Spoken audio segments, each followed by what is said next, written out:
Well, hello there, and thanks for choosing to watch this video. You won't be disappointed, I promise. Today I'm going to be talking about quite a special horror film that has really caught my attention in a very big way, so I just had to bring it to your attention.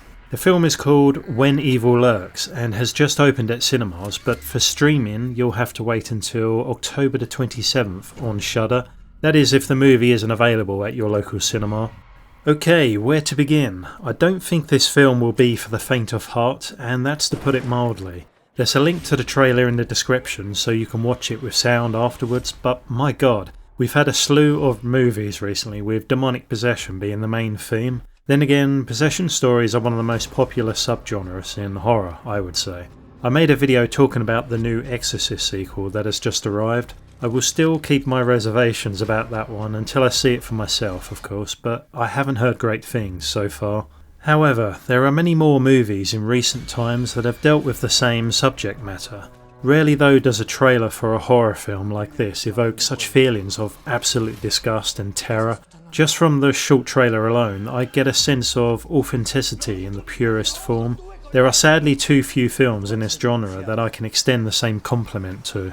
So watching this made me forget I was watching actors act, because the scenes were so horrific in nature and the emotions on display were incredibly believable. I wouldn't say this film is going to set a new bar for the subgenre, but if the trailer is anything to go on, then I'm positive it will tread some new ground in the demonic possession arena and most certainly offer us an intensely chilling experience. What they do make abundantly clear, and at least what I was getting a strong sense of, is this is either a demon or a form of demonic possession that cannot be stopped or even slowed down. It is possession on a new scale, out of control. The way it appears to go from host to host and the destructiveness of the takeover is nothing but goddamn relentless. This is clearly a demon that enjoys the mass slaughter of others just as much as it loves to end the life of its host, and in quite some gruesome ways. So whether it's one demonic entity or possibly multiple, who knows? But the violence and the gore on display here look superb. Nothing appeared over the top or typical of what you might expect to see from the, usual Hollywood customary styles we've all grown accustomed to. In fact, one of the reasons why I welcome this film so much is because it clearly sets itself aside from that. It has that wonderful independent film aura to it in the best way possible, which explains why the film was picked up by the IFC Films production company. I would also say that sometimes it's just nice when foreign films get the attention they often deserve.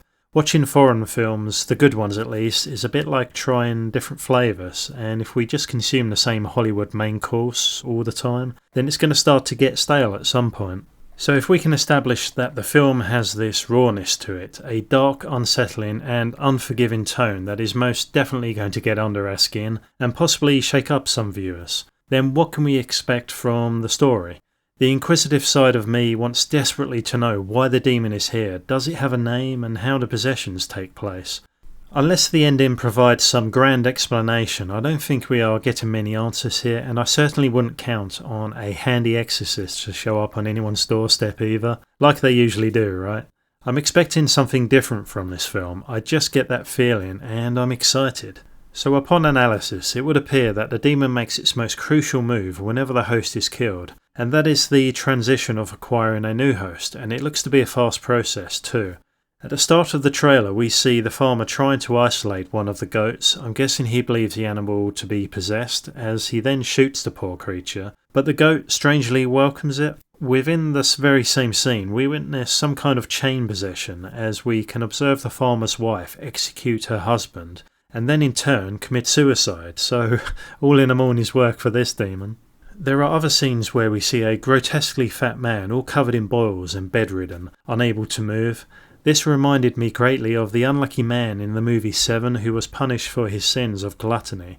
So I do wonder why some victims appear to be subjected to prolonged torture and others a quick but violent death. Again, it may be the case that there are many entities at play here, or perhaps we witness as the film goes forward some kind of evolution of this demonic presence and a growth in its desires and power. One of the old ladies in the village says we must find the beast before more are born. So does this offer up some kind of clue or explanation? To me the sentence feels so vague that it doesn't really explain any of my questions, but with the film almost upon us, I'll happily relish in the mystery of it going forward. Although I'm expecting one hell of a gory ride as well as many casualties, I wonder how bleak the outcome of this film will be, with a trailer that advertises the demonic force as something that essentially cannot be stopped. The ending can only be grim, I would assume, but I find that refreshing, to be honest. I'd rather not have the predictable happen where somehow they conveniently discover a method to banish the deity or demon that has probably existed for millennia and should be far smarter than its prey, us. So therefore I hope we get some form of revelation as to who and what the evil presence is, while retaining, some essence of the unknown. Will it be something that exists in our real world mythology and religious scripture, perhaps? That would be a cool way to ground the movie, blurring the lines between fact and fiction and leaving us with, something to think about. The original Exorcist film did a good job of incorporating those eerie scenes of the priest working on the archaeological dig site, if you remember. During this dig, an artifact resembling a demonic effigy was discovered, which inspired so many questions regarding the identity of the demon, and in doing so gave the film so much more credibility, I thought. So I don't want to babble on too much more, as the movie is available at some cinemas, but I think for most of us we'll have to wait to the end of October for streaming. But I think this one is going to be a winner, and I had to let you guys know about it and give it a shout out. It doesn't have too many reviews on Rotten Tomatoes, but saying that, the ones that are there are all positive, which is amazing news. So go watch the trailer uninterrupted, and please come back and let me know what you think in the comments section if you can. I can't wait to hear from you guys, and let's get ready to be entertained. Take care and see you soon.